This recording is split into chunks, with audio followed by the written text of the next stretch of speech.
Today, I'm going to teach you the simplest way to start improving your Counter-Strike IQ, ranking up inside of this game, and just all around making yourself a better player. So many people are obsessed with aim. They're obsessed with all these different trainers and all this stuff. And while yes, your aim does need to improve, you do need to become consistent with that. You have to develop it. That's only going to get you so far. Brought to you by Skins Monkey. They are the best CS2 trading site out there. Swap out the skins you do not like and upgrade them into higher quality new items. I have personally used Skins Monkey to build my inventory and love how many features the site has.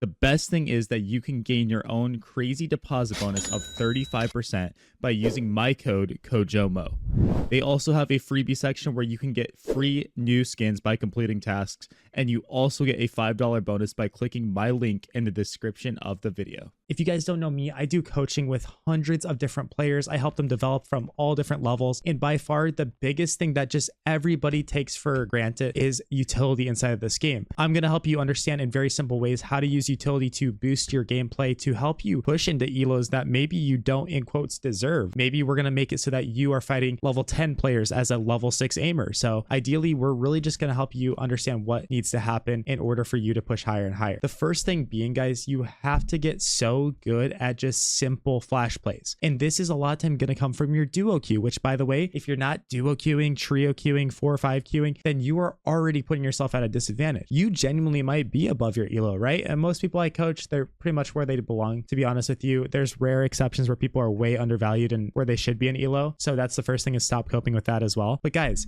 you're not setting anybody up with flashes. You're literally just running around the map and doing a DM session. Boom, shooting him. Oh, how many kills can we get, right? And the only way you're using flashes, a lot of times in a bad habit, especially my lower elo players, listen up. This is going to change the way you see this util. So many of you guys sit there and you throw flashes at your opponent. If you're facing somebody that's on stairs, you're like, oh, dude, how can I throw a flash at stairs to try to blind them? Guys, remember that if you flash the angle they're looking at, that is always going to be better than throwing a flash at them. When you throw a flash at them, they just step in front of it. They just turn real quick and dodge it. If you flash the actual angle they're looking at, they have to make a decision, either get blinded and sit here and try to kill you, or unpeak. That's the way you got to look at it. But with your duo and trio queue, it's even more important. You got to set them up with simple flash plays. And you don't need to learn all these complicated execs, these 3-layer smokes, mollies, flash, all this different stuff. That's hard. Not even teams can execute that properly half the time. But what you absolutely can start implementing into your gameplay is flashes on every single map that are easy. Look at Dust 2. A lot of us know how to play Dust 2. If we're taking long, of course we want to flash for our teammates. How is Overpass different from that? How is Mirage different from that? So what you need to do for Fallon, for example, is sit here and throw simple pop flashes. Why? Because boom, this is just a way to get free kills for a rifler up here. Boom, he's going to come in here and start farming them, right? All these guys that are running up, sitting on these stairs are just going to get absolutely blinded by that. And it gives you so much more dimensional gameplay. You can do this all across the map, guys. On CT side, on T side, that's just one example out of infinite different ways. It doesn't have to be lineups. It can just be like, hey, dude, guys, when we take long, can we start flashing long bath off? And someone literally just comes out here and throws a pug flash in a long bath. I don't care how good or bad it is. Just start implementing this into your gameplay. And I promise you'll be more dynamic. You're like, why am I so inconsistent? Why? Because you're one dimensional. You're so inconsistent in Counter-Strike because you sit there, you just DM everything. Everything's just an aim fight for you. You might as well go play Call of Duty and run around and shoot everybody, right? Counter-Strike is so much more complex than so many people think it is. You know, if your teammate's going to peek monster, be like, hey bro, I'm going to flash behind you. These are some of the best flashes in the game, by the way, when someone's going to do something and you just add that extra layer to it. Do you see how this literally changes nothing with his peek?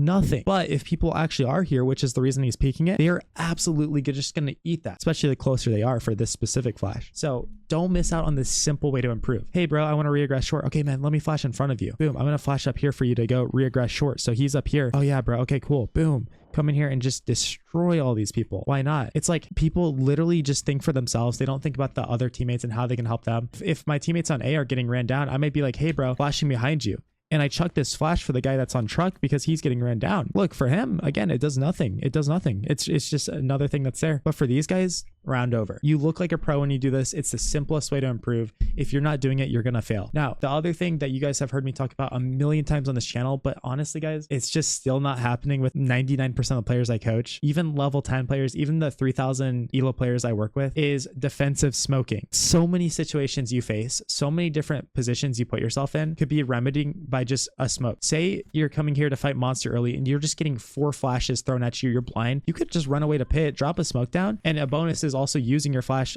in combo with this, right?